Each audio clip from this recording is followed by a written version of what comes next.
Yuta is a lonely loser whose dad was cheated on due to being a generational loser. However, when his father remarries, he acquires a new beautiful stepsister to fall in love with, but she just wants to recreate. What are you doing, step bro? It all started the morning his dad told him he had decided to remarry and said he would be introducing him to her that night, shocking Yuta and making him think his dad must have made that decision with his backside. However, he told his dad that he was fine with it as long as it made him happy, but his dad shockingly revealed that he would be having a younger sister. Later that night, he and his ugly father met the new family they were joining and seeing the pretty girl. Yuta's father told him she was around the same age as him.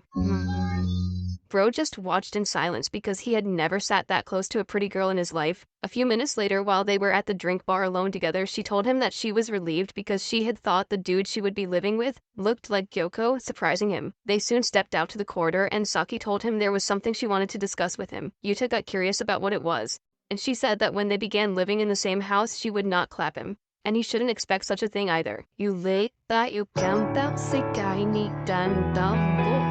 Yuta, in turn, told her he was relieved to hear that, and further stated that they should maintain this going forward. On the day the new family moved in, Yuta took Saki to her new room, and seeing it, she was surprised by how big it was. Yuta, however, just thought it was pretty decent. Nothing special. However, she told him he needed to see her previous apartment. It looked like aliens lived there and she didn't have her own bedroom. Yuta became curious about how she slept together with her mom there, and she explained that they took shifts on sleeping based on their shifts at work. Yuta told her that that must have been comfortable for her and apologized that she now had to share a home with two men. She replied that she didn't care about that but asked him why she being so polite to her even though they were basically age mates. She told him she preferred if their conversations were more casual than formal, as she was not really someone who deserved being respected anyway, and he immediately agreed to drop the formalities. Saki then blabbered some nonsense about her friends, but Bro was not interested, and asked if she wanted some help unloading her luggage, and she replied that it was so kind of him. After a while of unpacking and Yuta embarrassing himself, they got talking again, during which Yuta figured they were in the same school. She asked if he was surprised that a broke girl like her was attending a private school, and he replied no before revealing that he was also going there, surprising her. He then told her that he would do his best to pretend he didn't know her,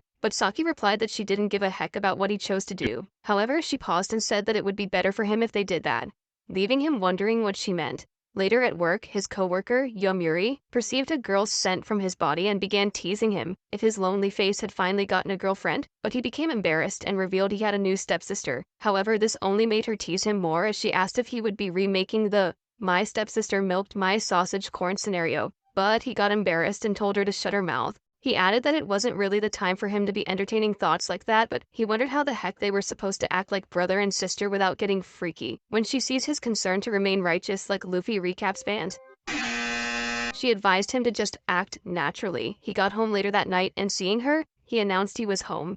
Making her speechless, she then told him that this was the first time she was hearing that. She had never been at home at the same time with her mom, so it sounded strange to her to hear that. This prompted Yuta to ask if she was in good terms with her mom, and she said yes, explaining that it wasn't like she was treated badly or anything like that. She added that she went shopping for the first time in a while with her mom that day, which was pretty fun. Bro got tired of talking and headed inside to bathe, and while he did, she was shocked by the bathroom technology in the house. Yuta soon finished bathing and called Saki it was up for her to use. Then he left for his room, low-key thinking he could join her for some quick plot development. The following morning, Yuta was jolted awake by his alarm and got ready for school. As he stepped out, he spotted Saki doing the dishes. She thanked him for preparing her bath the night before, but politely told him not to go out of his way like that again, then headed off to school. Later at school, Yuta stood on the rooftop, silently observing Saki sitting by herself like a complete loner. That's when Moru, one of his classmates, wandered up and assumed Yuta had a crush on her. Not wanting to admit they were step-siblings, Yuta downplayed it, saying a girl like her was way out of his league. Moru disagreed, claiming he'd heard some sketchy rumors, specifically that Saki was a call girl. He pointed out her blonde hair, the piercings, and the resting face as the holy trinity of red flags. Yuta asked why he believed such talk, and Moru explained that some baseball club guy had tried asking her out, but she turned him down by saying she was exactly as awful as the rumors made her out to be. Yuta figured she was just trying to shut the guy down gently, but Moru claimed other guys had heard the same line. One rumor could be brushed off, but when the chorus started growing, it began to sound like gospel truth. Just as Moru was about to ask about Yuta's new sister, the bell rang and they headed back to class. During tennis class, Yuta watched Maya absolutely butcher the sport, Out of sheer boredom, he walked over to Saki and struck up a conversation. She asked why he was talking to her, and he admitted he'd been worried since she skipped class earlier. When he asked why she picked tennis, she confessed she had 2 reasons, one of them being Maya's pressure. Curious, she asked why Yuta had joined, and he explained that he didn't like team sports because he hated depending on others or having others depend on him. To his surprise, Saki had the exact same reason. When Saki brought up how hard it was to fit in, Yuta pointed out that girls like her usually attracted attention, but she told him she preferred the solitude because it gave her space to do what she loved, like listen to music. Later that evening, Yuta returned home just as Akiko was leaving for her night shift. She mentioned she'd already made dinner and casually revealed she worked as a bartender. Before heading out, she asked Yuta to look after Saki while she was gone. Sometime after, Yuta was buried in his textbooks when the front door creaked open. Saki entered his room to announce her return. Noticing he was studying in the dark, she flicked on the light and complimented him for managing school and work simultaneously. Then she cut to the chase, asking him if he knew of any high-paying part-time gigs which could pay her up to 10,000 yen. She added that she needed money but barely had time. Yuta, being honest, told her those jobs weren't exactly easy to find. Saki replied that she read somewhere that OnlyFans was a profitable business, but not wanting to come off as rude, Yuta gently told her to stop being a hoe. However, Saki responded that she didn't mind. Yuta, stunned, asked if she could say that to her mom without flinching, and Saki, without missing a beat, said her mother would be proud of how much she'd grown. That's when it hit Yuta, they were talking about completely different thing. He thought she was out here considering her plot pictures for extra cash. Meanwhile, Saki was just talking about having a regular part-time job. Over dinner, Yuta apologized for the misunderstanding and Saki brushed it off because she knew the rumors were getting to him. She explained her style was her shield against the world. Her mother taught her that as she always looked amazing before work. Saki mentioned that people always mistook Akiko for a town bike based on how she dressed, but it was all nonsense noise used to bring her down. She went on a roll. Smart women who weren't pretty got called arrogant. Pretty women who weren't smart were called gold diggers, and if a woman leaned on a man, she was branded a parasite. This was exactly why Saki dressed like this, so she could look like the main character in life before actually becoming one in school or at work. She dramatically claimed she wanted to prove them wrong, but Yuta didn't even understand what she meant by that. Meanwhile, she figured Yuta was also like her because he hated the idea of being someone's burden or burdening someone else. This was the exact mindset that made her start hunting for a job. So when Yuta kindly offered to help her look for one, she immediately declined because apparently accepting help without paying back was against her ninja code. To balance things out, Yuta asked her to repay him by making him miso soup every day. He said it was the first time he had it in years and it tasted like therapy in a bowl. Since Akiko, her mother, was too busy working to play chef, Saki agreed. The next morning, Yuta woke up to the smell of sizzling goodness and found Saki already cooking. Confused, he reminded her their deal only covered dinner. But Saki, the overachiever that she was, decided to throw in breakfast too, saying it was her policy to always give more than she takes. Later, when she noticed him eating slowly, she panicked and asked if the food was trash, but Yuta casually confessed that he was a soy sauce psychopath who couldn't eat eggs without it. Saki apologized for seasoning like a normal human, and promised to check with him next time before turning into Gordon Ramsay light. Later at work, Yuta chatted with his colleague Yomiuri and told her he wanted to learn basic life skills so he wouldn't turn into a domestic mess after graduation. He also mentioned that things were getting kind of cramped at home ever since Saki moved in, but Yomiuri hit him with the having a same-age stepsister as a cheat code logic and told him not to stress himself into an early midlife crisis. She explained that money is great, but having someone who can keep your sausage active every morning is a win in life. Yuta brought this nugget of wisdom back home to Saki. And even though she respected Yomiuri's advice, Saki still insisted on being independent, making Yuta feel like she didn't trust him and his dad, but Saki reassured him that he and Dad, Taishi, were both amazing humans, and that was exactly what made it so hard. If they were jerks, this would have been easier. The next day, Yuta headed to school and stopped behind Saki at the zebra crossing. Just as the light turned green, she walked ahead, headphones in, completely unaware that a speeding truck-kun was about to make her its next victim. Thankfully, Yuta yanked her back, saving her from an early isekai debut. Later at school, he watched as Maya and a surprisingly alive Saki played tennis like nothing had happened. After saving her earlier, Yuta had pulled her aside and scolded her for walking into traffic like it was a trend, telling her she couldn't keep risking her life like that. Later in the day, the skies opened up and Yuta grabbed an umbrella from his locker. But when he saw Saki standing like a moody protagonist, he gave her his umbrella instead. He returned home drenched and hopped into the shower, thinking about everything they'd talked about the night before. When he came out, water still dripping and thoughts spinning, he found Saki and Maya chilling in the lounge like everything was. The following morning, Yuta woke up still mulling over the chaos from last night when Maya unexpectedly dropped by to check out Saki's new place. Saki had tried to warn him using the landline, but he'd been in the shower and missed the call. Maya had seen him chat with Saki during the tennis match and hand her the umbrella, so Saki had no choice but to tell her the truth. Yuta apologized for the awkwardness, but Saki shrugged it off like it was nothing, and suggested they exchange numbers so she could call him directly next time. Back to the present, Yuta heard Akiko in the hallway telling Saki she had trouble sleeping. Since Taishi wouldn't be leaving until later that day, Akiko wanted all four of them to have breakfast together. They eventually sat down to eat, and Akiko whipped up her signature rolled omelet in broth.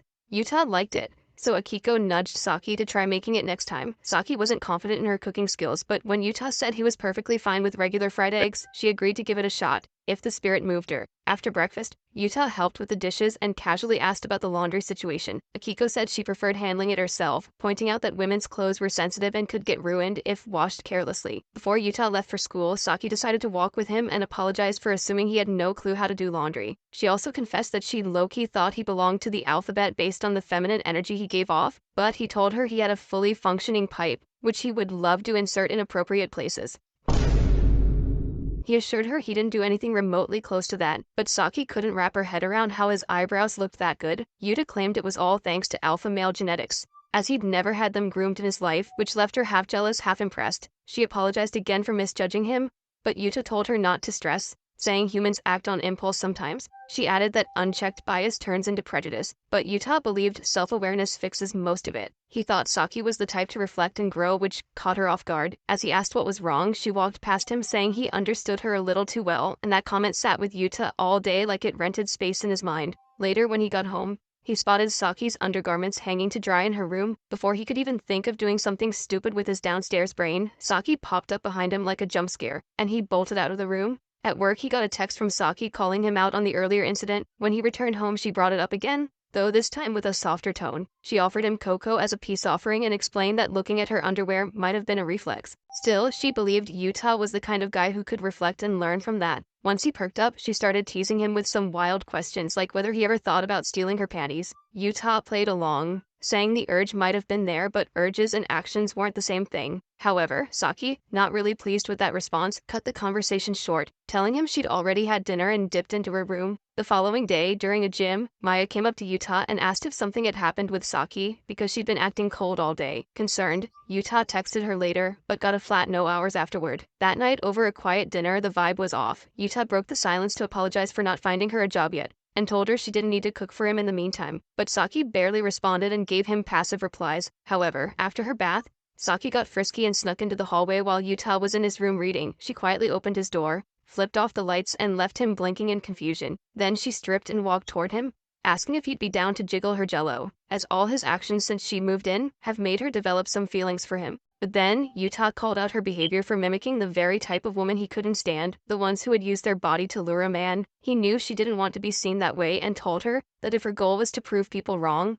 she shouldn't be doing it with her body. She tried to salvage things by saying he was the only one who understood her, but Yuta made it clear that it wasn't about him. After she apologized, she opened up about her dad, how he used to be kind, but after his company crashed and Akiko became the breadwinner, he resented her and labeled her a call girl. Saki understood his pain but knew it didn't excuse his behavior. Yuta nodded, saying something similar happened in his life. His mom cheated, and both he and Taishi became wary of women for a while. Saki realized they had more in common than she thought, but Yuta believed that despite their broken pieces, they could still make it work as siblings, crushing Saki's naughty fantasies. He even joked that she should start calling him Big Bro, which made her laugh. Afterwards, she thanked him for the reality check and promised to get her act together. That night, Yuta asked his parents to go on a date, leaving him and Saki alone. She thought about how considerate Yuta was and realized that if she started calling him Big Brother, she'd start relying on him for everything. For now, she stuck to calling him by his name even though it made her feel in a way she couldn't explain. Somewhere along the way, she had fallen for him.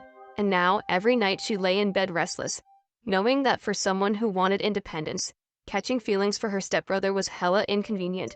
A few days later, Yuta headed home, his mind wandering back to his relationship with Saki. It had been a month since she and Akiko moved in, and while they had started as strangers, their presence in his life had become something much harder to define. As he stepped into the hallway, he found Saki already waiting for him. Apparently, her grades in modern literature had tanked, and she wanted Yuta to tutor her. Later on, while they did laundry together, Yuta was stunned to find out she'd scored a dismal 38 in modern literature, even though she had aced her other subjects.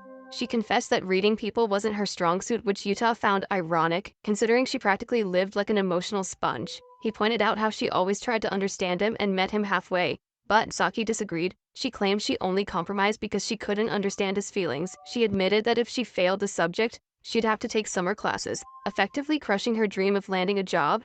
When they sat down to study, Yuta tried helping her out with the literature problems, but quickly noticed her answers had less substance than her backup career plans. He brought up a section she'd struggled with the most and broke it down for her. He told her to treat the text like a puzzle, memorize the time period it was written in, and tie that context to the themes. He explained that there were only a few question patterns to learn, and if she stuck to this approach, he was confident she'd pass with ease. Bit later, Saki gave the questions another shot, and Yuta noticed she was doing far better than before. She called him a good teacher, but Yuta just shrugged, saying he was probably mid-tier at best.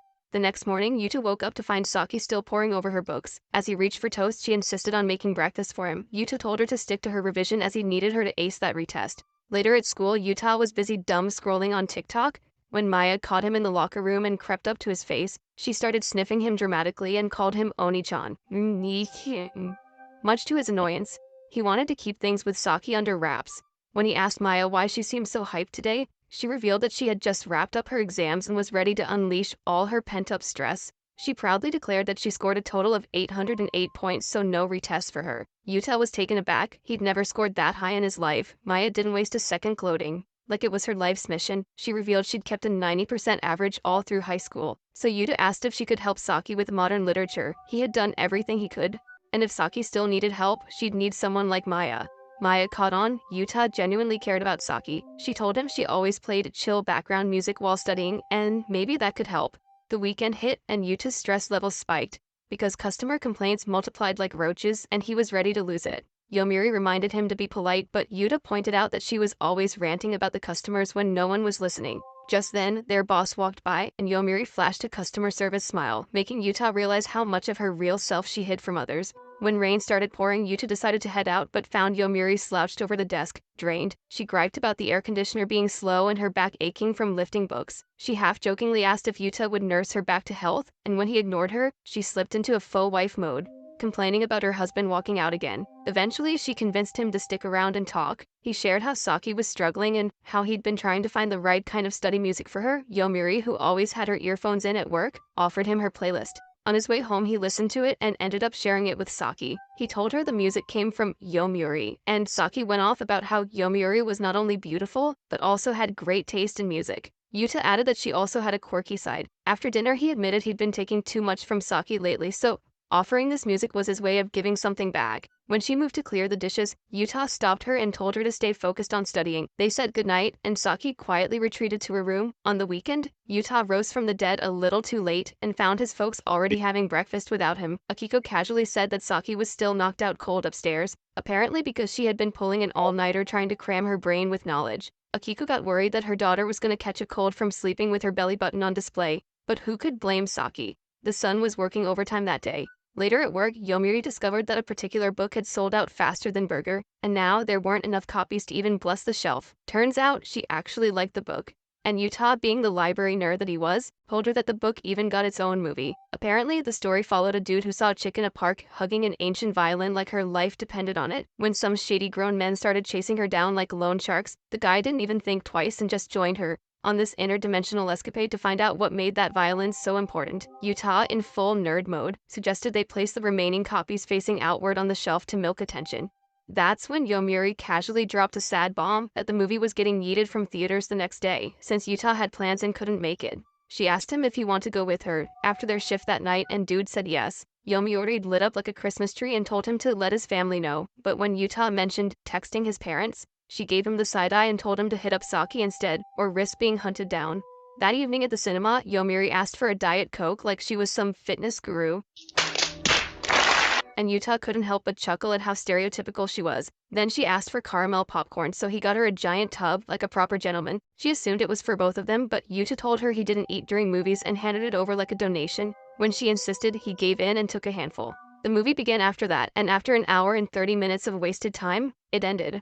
After the movie, Yuta walked Yomiuri home, and she offered him a drink to return the favor. Then out of nowhere, she hit him with a dramatic, "I have only 6 months to live" line, just like in the movie they just saw, and Yuta went along with it, just recreate the movie's vibes. She was vibing hard until the vending machine snapped her back to reality, so she awkwardly laughed it off like it was all just jokes. As they parted ways, Yuta thanked her for the playlist she gave him, and Yomiuri told him to pass her greetings to Saki. But later that night, Sis was already in her feels, picturing herself as the girl with the violin and Yuta as the guitar-playing boy she lived happily ever after with. The next day, Saki confronted Yuta for covering her with cloth when she was sleeping, and Yuta said he didn't want her catching a cold before the retest. When she asked about the previous night, Yuta spilled that he went to see a movie. He hyped the movie and recommended it to her. But Saki replied that she'd rather read the book version to help her literature. Then she asked if Yomiuri was his girlfriend, and Yuta almost did a spit take like she just accused him of being a cultist. He told her they were just co-workers and book buddies. Saki said she should read books too, and Yuta got all mushy, saying that give him another person to nerd out with. Later at the shop, Yuta was helping Yomiuri restock when a customer walked in who surprisingly turned out to be Saki. Yomiuri instantly lit up like she saw her celebrity crush, dishing compliments like free samples. But the moment Yuta appeared, Saki got to the point and asked for a study guide and the novel based on the movie. Yomiuri invited her to go watch the movie together, but Yuta came in with the "nah fam, she's gotta study" energy, and both of them started throwing invisible shade. Once the passive-aggressive showdown cooled off, Yomiuri asked if Saki needed more book recs since Yuta read like he was training for a literature Olympics. After finding the right stuff, Saki dropped a cute compliment about his apron drip and headed off to the counter where Yomiuri wrapped her books. Later, Yomiuri, with her zero social awareness, convinced herself that Saki probably liked Yuta, but Yuta, with the emotional depth of a spoon, just laughed it off, saying she was his little sister and nothing more. The following day, Maru caught Yuta zoning out and asked if he'd started catching feelings for Maya since they'd been seen together lately. Yuta, with zero sauce, said they weren't close or anything, he just needed to ask her about studying. But Maru wasn't buying that crap and told him to holler whenever he needed love life coaching. On his way out, Yuta ran into Maya again, and before he could process what was going on, Saki pulled up too. Maya, with zero hesitation, suggested they all walk home together like some bootleg friendship trio. On the way back, Saki explained that she had invited Maya to help her study, which was why she had tagged along. When they got home, Maya strolled in like she owned the place while Saki apologized in advance for whatever chaos she might bring. Yuta just shrugged and told her he wasn't bothered, wishing her good luck instead. Later on, Saki tried to impress by offering to make dinner, but Yuta told her to stick to the books and let him handle it, since he wasn't working that day. Problem was, bro couldn't boil water without Googling it. So Maya decided to rescue the situation. She followed some low-rated recipe on Yuta's phone, showing him how to chop, fry, and not burn the kitchen down. All while Saki was drowning in textbooks. Out of nowhere, Maya dropped a spicy question, asking Yuta if he was secretly laying pipe with his step-sis. Yuta, obviously shocked, denied it, but Maya wasn't convinced and said Saki had been wearing more perfume lately, which was suspicious. Considering she used to freshen up with wet wipes, she was clearly setting thirst traps, but Yuta swore he wasn't biting. As they were arguing, Maya noticed Saki was low-key eavesdropping like a CIA agent. Before the situation got any messier, Maya announced the food was done. That night, Saki and Yuta had dinner, and shockingly, it didn't taste like regret. Yuta asked her how the studies were going, and she said she was doing way better than before. But Maya, being Maya, said the method Saki was using was practically brain cell murder. This made Yuta feel like maybe he'd been giving trash advice all along. Saki noticed his face melting in shame and told him to relax, as his help had been working for her, and she was gonna ace that test like a queen. The next morning, Maru noticed Yuta acting like a malfunctioning robot in class and checked in on him before dipping. At work later that day, Yuta couldn't focus and was messing up so bad that Yomiuri started getting worried. Too drained to function, he headed home and found Saki's room wide open, which was weird. Moments later, the sky started pouring like the heavens were fed up. Yuta ran to grab the laundry, threw it in the dryer, and turned on the news. Apparently, a full-blown storm was terrorizing the city and train stations were really packed. Yuta panicked and texted Saki, but Sis left him on red with no response. Too anxious to sit still, he snatched an umbrella and ran out to find her. But lo and behold, he bumped into her halfway. She casually asked if he was heading somewhere, and he, all awkward, said he thought she'd bombed the test and was crying in some alley like a rejected K-drama character. Saki told him to chill, and revealed that she didn't do great. She only just managed to score a mere 94 compared to his 96. Then she said she'd gone to buy groceries to thank him for all his help. Yuta replied that he hadn't done much, but Saki reminded him that he had done more than enough. Tutoring, playlists, dinner. He was a whole support system. She said she always gave more than she got, so she planned to cook him the best meal ever and end it with a slop. Never mind, she also brought up how Yomiuri was the only person he ever relied on, but she wanted him to lean on her too. She wasn't just here for vibes. Touched by the gesture, Yuta agreed. On their way back, he asked why she didn't respond to his message earlier, and Saki said her phone died because she was listening to the playlist he made for her. The day before summer break, Maru noticed Yuta walking into class with peace in his soul and joy in his steps. Whatever had been eating him up before was clearly handled. At work, Yuta noticed a blonde chick enter the staff room and asked his boss who the fine stranger was. His boss told him that her name was Saki, and she was there for a job interview, shocking him. That night, her head swirled with thoughts she couldn't untangle and sleep didn't come easy. She ended up pouring her heart out in her diary. What made her chest tighten was realizing how chummy Yuta had gotten with Yomiuri, and her parents had casually mentioned he'd gone out to see a movie with her. He never brought it up, and she couldn't decide if that annoyed her or if she was just being weird. She always acted like she didn't care about his private life, and trying to make sense of her emotions was a joke. The closest word she could find was hate, which wasn't even accurate. She hated that she even felt that way, that she was craving his magnum. That's when she decided to move her study to the living room so she could always welcome him whenever he returned home. However, she ended up dozing off before he came back. When she woke up with a blanket over her, it sparked a soft happiness she couldn't explain. Later, while she strolled through a bookstore, her mind drifted to Yomiuri again. Seeing her in real life, she realized that not only was Yomiuri blessed in the curves department, but she also had a face that could make men goon. Watching her bicker with Yuta, Saki figured they actually made a good match. And right then, her eyes caught a part-time hire poster. Even though the pay wasn't something she desired, she figured it was the only shot she had at living out her step-sibling fantasy. The day before her retest, she dragged Maya along for help. Not only did Maya coach her through the study material, but she even helped Yuta in the kitchen.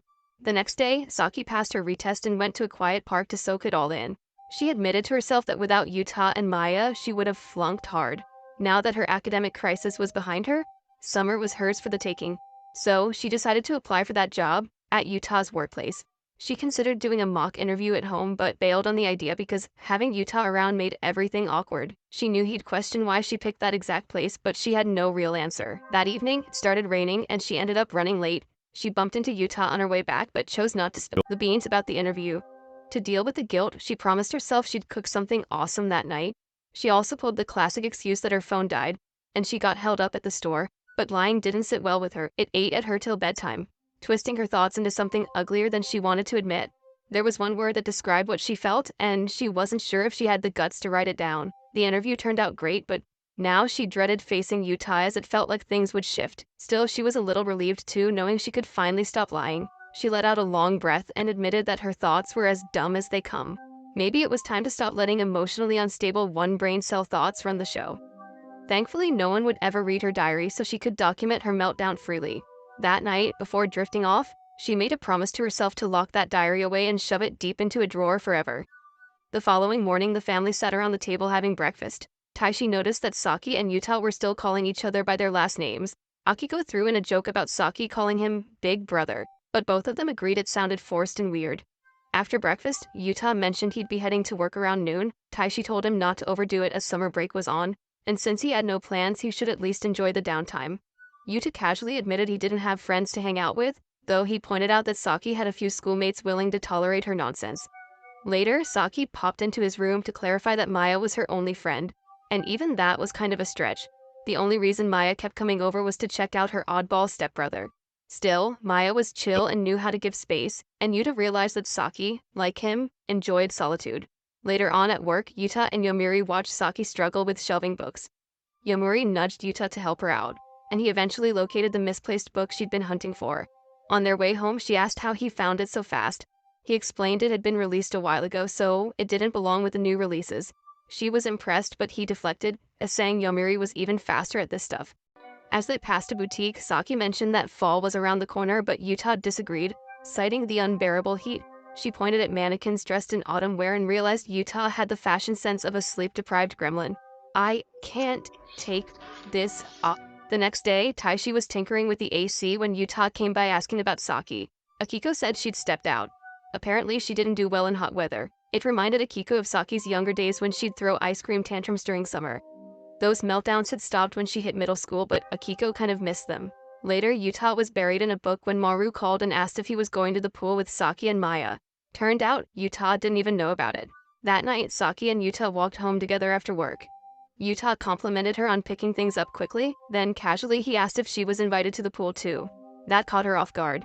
She immediately suspected Maya had spilled the tea but was relieved to learn Maya didn't even have Yuta's number. When she asked if he wanted to go, he said he'd feel out of place. Pools were for people who pretended life was a rom-com while internally screaming into the void.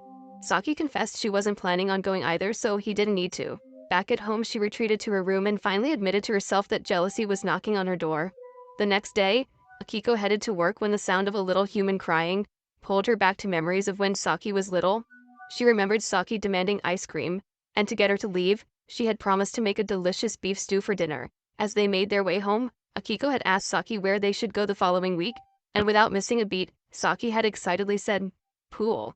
Later that day, Taishi managed to fix the AC, and Akiko felt a wave of relief, happy that Saki could finally study at home again. Around the same time, Yuta had asked Akiko if Saki would enjoy being surprised with a plan without being involved in it. Akiko had immediately told him that Saki liked to be part of everything from beginning to end, and surprising her without her input might actually upset her. Jokingly, she asked if Yuta was planning to destroy her daughter's floodgates, which sent Yuta into a flustered panic, insisting Saki was just like a sister to him. As their conversation continued, Yuta noted that Saki had a habit of pushing herself too hard, and wondered aloud if she ever allowed herself to rest. That comment sent Akiko into some deep self-reflection, making her regret not being able to give Saki more of her time when she was younger. Before they parted, Akiko asked Yuta to look after Saki and make sure she took breaks whenever needed. Yuta worried Saki might end up resenting him for it, but Akiko reassured him, promising to share Saki's favorite thing with him if that happened. Later that day, Yuta knocked on Saki's door to talk about the pool, but she dismissed the idea, saying she wasn't interested. He then asked for Maya's number, but Saki refused, pointing out that it was impolite to give out someone's contact without permission. Yuta felt like a fool. While at cram school, a girl returned something he had dropped earlier, and on his way out he bumped into Yomiuri.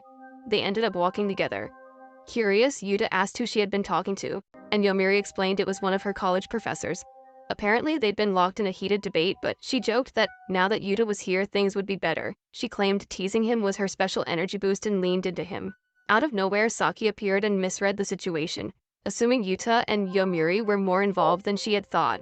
At work, things seemed mostly routine, though a subtle tension had formed between Saki and Yuta. Later, Saki texted him to say she'd be shopping, and that he should head home without her. Walking back alone, Yuta found himself contemplating where things stood between him and Saki. Once home, he began looking for something to cook, and stumbled across some leftover fried rice. Saki returned shortly after and told him to reheat it without the lid. While he made coffee, he brought up the pool again and asked for Maya's number. This time, Saki agreed, but then Yuta revealed the truth that it wasn't for him. All he wanted was for her to go have fun. His plan had been to make her a little jealous so she'd want to come along. Akiko had told him how much Saki loved swimming, and even though she enjoyed being around Maya, she still refused to go. Saki simply said she didn't have the time. Yuta urged her to stop driving herself into the ground. He understood she wanted to become independent quickly, but he also saw that if she didn't pace herself, she would burn out. But Saki wasn't built to take blunt criticism, and she quietly handed over Maya's number before retreating to her room, curling up in her chair like a young'un, lost in the pressures of growing up. That night, she lay in bed, staring blankly at the ceiling, and even when she woke up the next day, her mind remained cluttered. As she stepped out of her room, Yuta asked if she had slept well. She admitted she didn't fall asleep until 6 a.m. Realizing she'd overslept, she apologized for not making breakfast, but Yuta told her Taishi had already grabbed some bread before leaving. Despite being visibly exhausted, Saki sprang into panic mode, insisting on cooking for him, but Yuta firmly stopped her. He told her not to walk away and to listen, then he reminded her of the day she moved in. She had told him that day how it would help a lot if they could be free with each other, but she was sleep-deprived, and he wasn't about to let her make a burned offering for him just to prove. She tried to push back, but Yuta asked her to sit down and let him handle breakfast for once. He asked what she wanted to eat, and after a pause she requested grilled toast. Yuta followed up by offering warm milk to help her sleep better. While he prepared the food, Saki stared at him in disbelief. Eventually she buttered her toast and took a bite. After finishing the milk, a calmness settled over her, and she suggested they go to the pool together, which made Yuta glad. But when she reminded him that they had work on the proposed date, Yuta suggested they would have to swap shifts with someone else, making her smile. On the way to the bookstore, Saki apologized for her mood the previous day. She promised to be more open from now on, but wanted Yuta to be honest in return, particularly about whether he was dating Yomiuri. Yuta said he wasn't, which surprised her a little, though she didn't press further. She started listing all the reasons why Yomiuri was great, then stopped herself. Realizing she might accidentally nudge Yuta into falling for her, as they kept walking, Yuta noticed his bike and wondered why he brought it along since they were gonna walk all the way anyway. He stated that it had become a habit for him to always walk his bike, making Saki burst into laughter at how silly and cute he was. Later on, Saki found herself thinking about how chill Yuta always was, the kind of person who just got her. He noticed the effort she put in, even when she pretended everything was fine. That was part of why she felt drawn to him and wanted to understand him better. She remembered the time he helped her out at work, how he spotted the book she had been searching 10 minutes for in just a few seconds, but when he joked that Yomiuri could have done it even faster, she realized how small-minded she'd been acting. The next day, on their way home from work, Yuta brought up something about Maya inviting her to the pool. Saki cringed at how she reacted. She didn't have the patience for small talk or teasing, and snapped at him without thinking. She didn't want to hear it, but afterwards she couldn't believe she'd been that rude to someone who'd been low-key simping for her. Things only got worse when she saw Yomiuri leaning on Yuta later.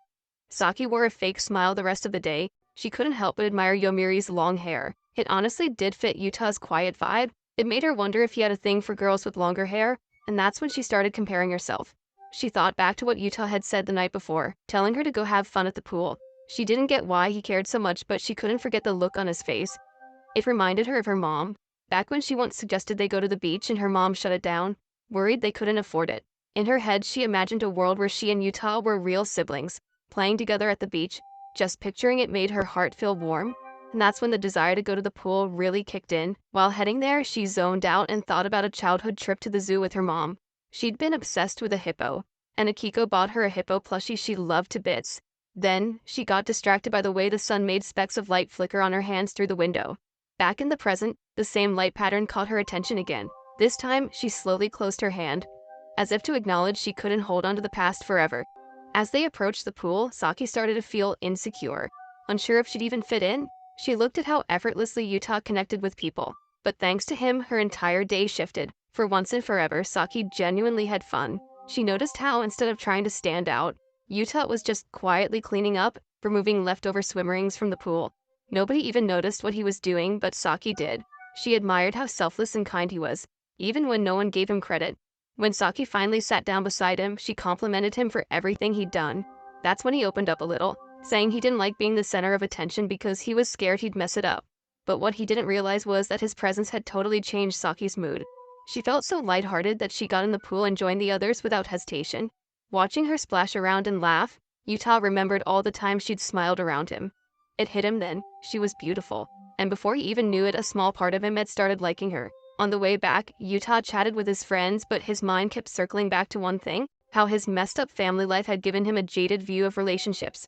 That's why he never caught feelings for anyone until now. He didn't understand why it crept up on him like that. Even knowing Saki was his stepsister didn't make the feeling go away. While walking home, Saki mentioned that Yuta and Maya seemed closer. Yuta explained he'd just thanked her for putting everything together.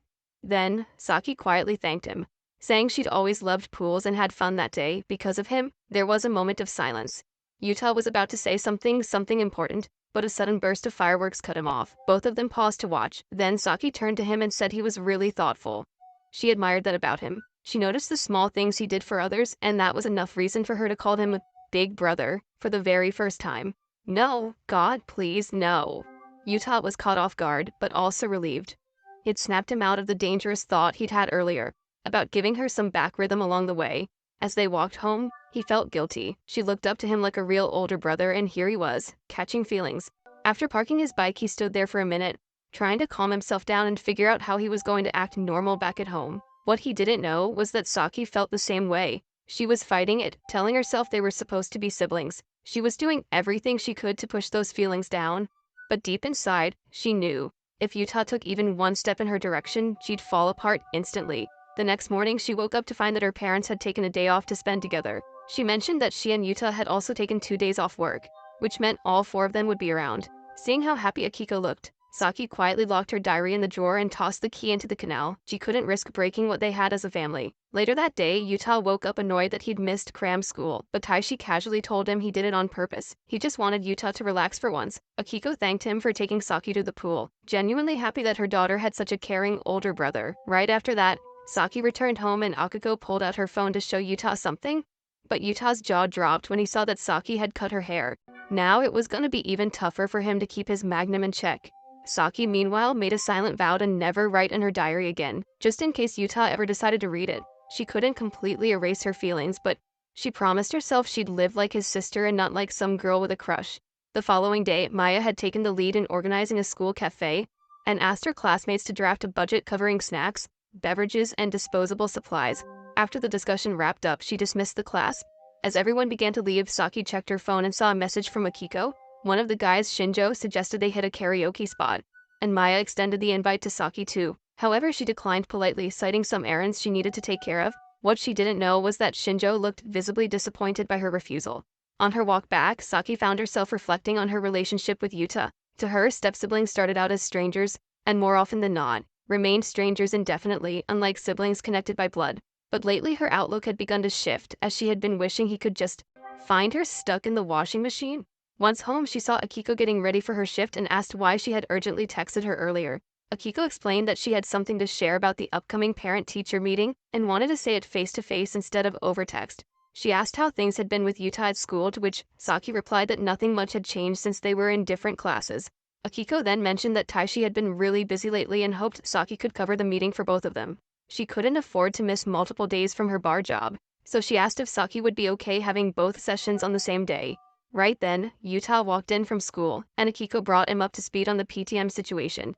Knowing they hadn't revealed their step-sibling status to anyone at school, she suggested they split the meetings across different days to avoid suspicion. Yuta noted that Akiko already worked hard enough, and coming to school twice would be a burden, but she brushed it off, saying not to worry. Earlier, Akiko had confessed to Saki that Yuta hadn't quite accepted her as his mother, which made her feel a bit down. That was why she wanted to show up as his parent, hoping to earn his trust, little by little. Later that night, Saki returned from work and found dinner already prepared by Yuta. After a brief silence, they both decided to talk about the PTM over the meal. Yuta admitted that while they had been hiding the fact they were step-siblings, he didn't see the need for secrecy anymore. Saki felt the same, especially since keeping it a secret was only hurting their parents. They agreed to schedule their meetings on the same day to make things easier for Akiko. Saki added that there was another reason she wanted Akiko to attend both meetings, but she left that part unsaid. As she got up to do the dishes, Yuta offered to take over, but she suggested they do it together.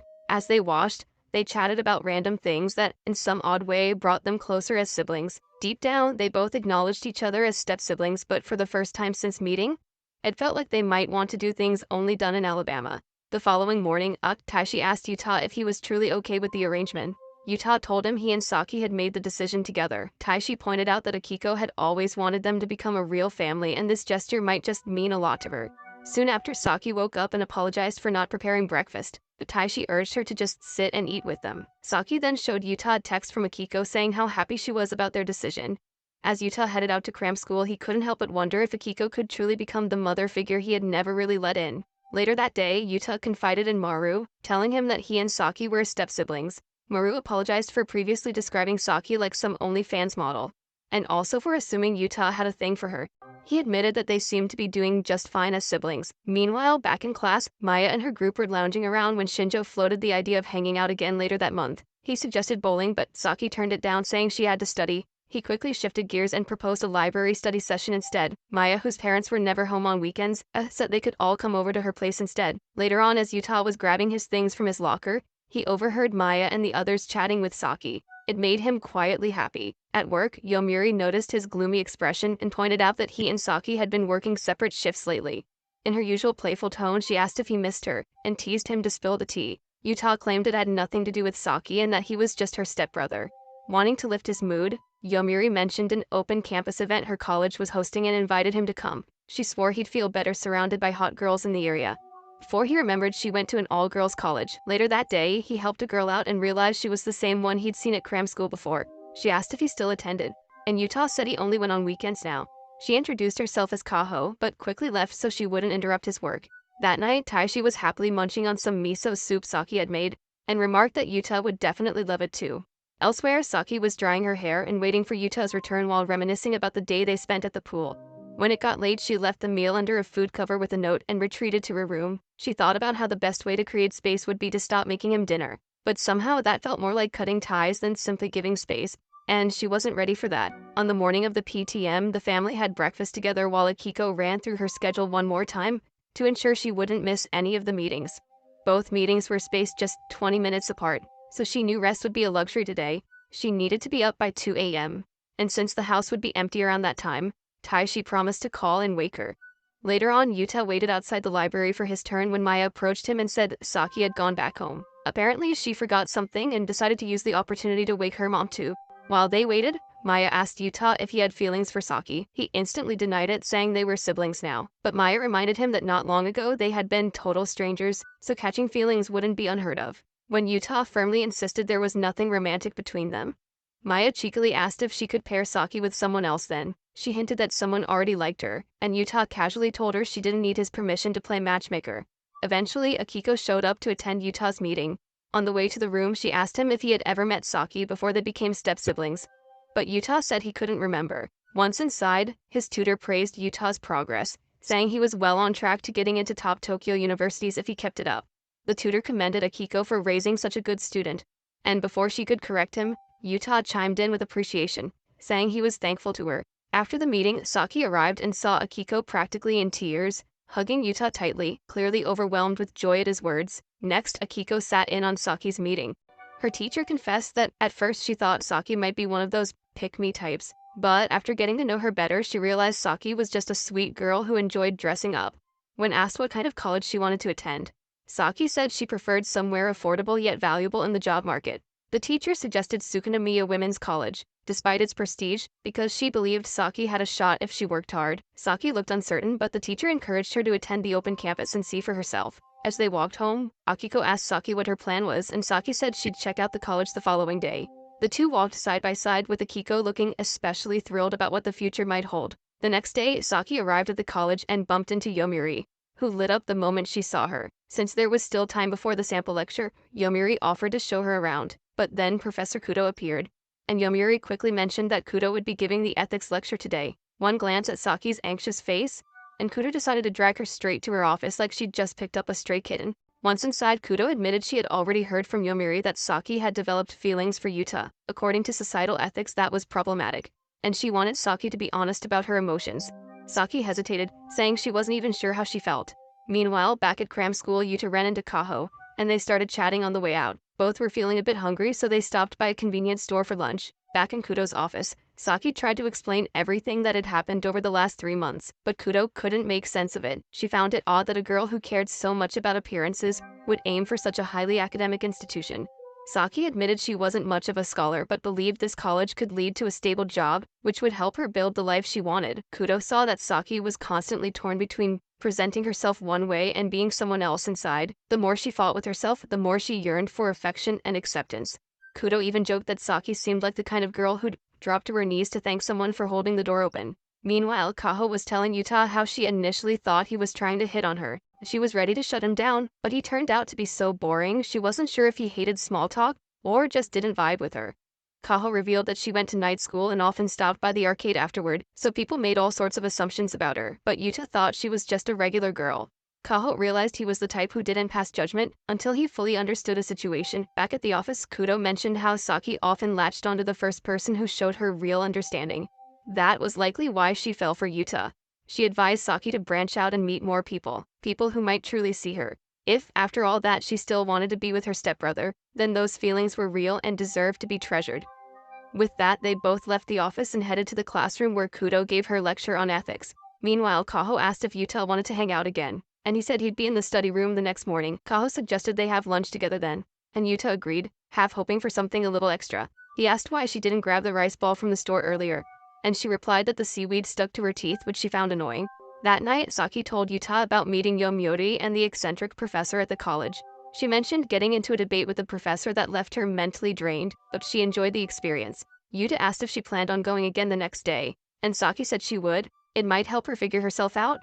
When she asked about his plans, Yuta casually mentioned he'd be playing hard to get with a girl from cram school.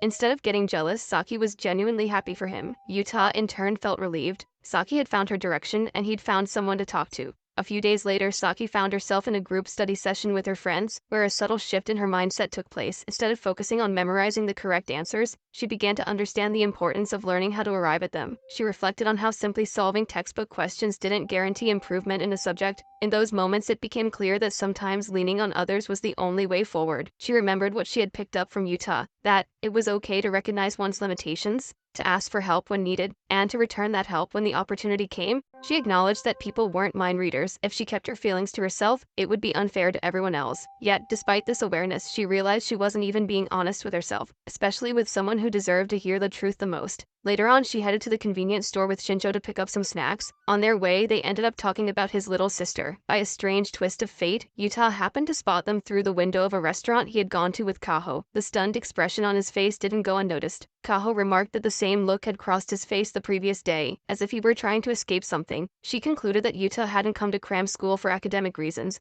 or even to flirt with her, but rather to seek refuge from his own emotional turmoil. While they waited for dessert, she asked if his situation involved love, pointing out that it wasn't unusual for someone to chase new experiences to run away from heartbreak. That's when Yuta opened up. He had fallen for someone he should have never had feelings for. Pursuing those emotions would only stir up problems for everyone involved. Seeing how conflicted he was, Kaho invited him to meet her after cram school. Meanwhile, Shinjo gathered his courage and confessed his feelings to Saki. Caught off guard, she did her best to respond gently but firmly. While she appreciated his honesty, she told him she simply couldn't imagine him as a romantic partner. The words stung, and though Shinjo tried to hide his disappointment with a smile, the heartbreak was written all over him as he walked away, promising not to bother her again. That night, as Saki recalled something Kudo had once said about forming genuine connections, she texted Yuta to let him know she would be late. Later that evening, Yuta stood with Kaho overlooking the city lights. Kaho commented that most people down there were just background characters, and she herself had once been one of them. She added that Yuta seemed like one too, and that irritated her. She could tell that he had grown up without a dependable female figure, which made him overly logical in the way he approached life. To her, it was a valuable trait, but one that came at a cost. Yuta had trained himself to be that way, likely out of necessity. When he asked if she had gone through something similar, Kaho didn't hesitate. She confessed that she had lost faith in humanity a long time ago. Back in middle school, both her parents had died in an accident. Because their families had disapproved of their marriage, they were ridiculed even at the funeral. But instead of feeling angry or devastated,